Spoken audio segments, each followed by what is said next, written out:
All right, let's get right into it. We need to talk about this idea floating around about Amazon's marketplace that seems, well, completely backwards. Everyone's seeing this headline about fewer sellers, but what if I told you that's actually a sign of a massive hidden opportunity? Let's unpack that. So, this is the kind of headline that's causing all the panic. You see a phrase like decade low, and I mean, it's designed to make you stop and worry. Your first thought is probably, uh-oh, something is seriously wrong here, right? And that, of course, leads directly to this question. Is the party over? Is the Amazon gold rush a thing of the past? I mean, it's a natural conclusion. When you see the number of players on the field shrinking, you assume the game itself is winding down. But what if that's not the right way to see it at all? Here's the pivot. This is the reframe that changes the entire conversation. What if the marketplace isn't shrinking? What if it's just filtering? This isn't a sign of a platform in decline. It's a sign that it's growing up. The game isn't over. The rules have just changed. Okay, let's put some real numbers on this. So, by the end of 2025, you've got about 1.65 million active sellers. Now, that's a pretty steep drop from 2.4 million just a few years before, and if you only look at that number, yeah, it looks pretty bad. But that's only one piece of the puzzle. Because while the seller count was dropping, the global sales from those sellers absolutely exploded to a staggering $575 billion. You see it, right?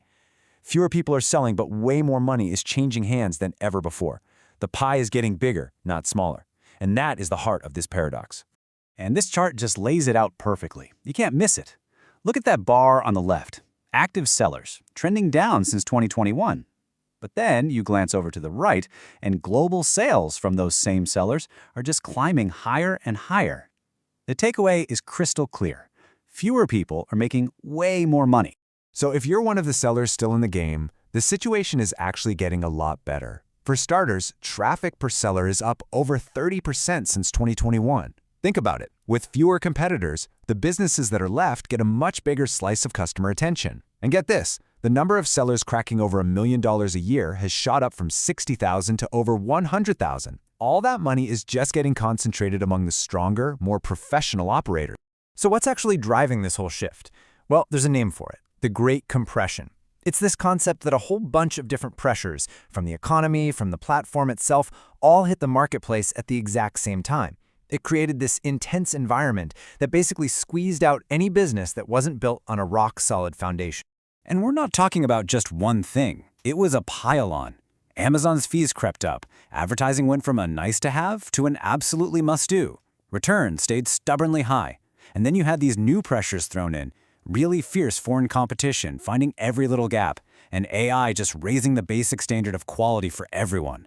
It was a total, perfect storm, just squeezing the marketplace from all sides.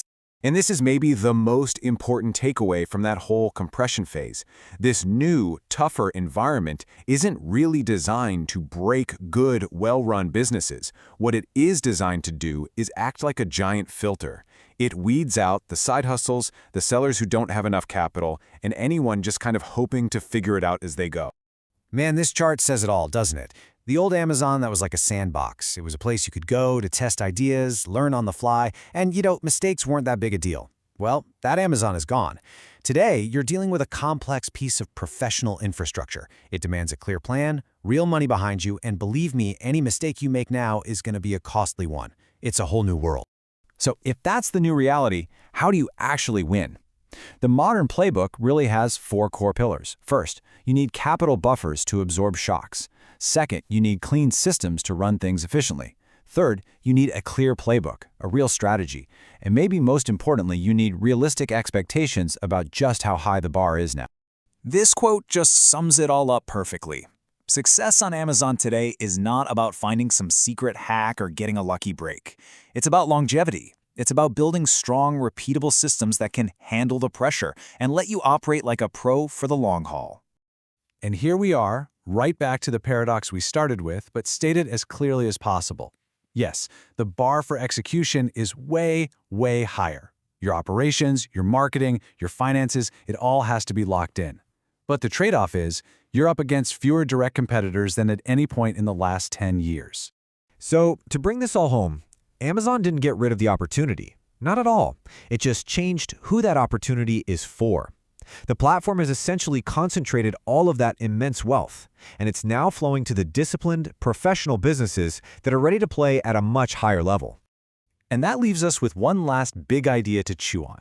We've seen this whole story play out with Amazon, but is this just the new blueprint for how all digital platforms mature?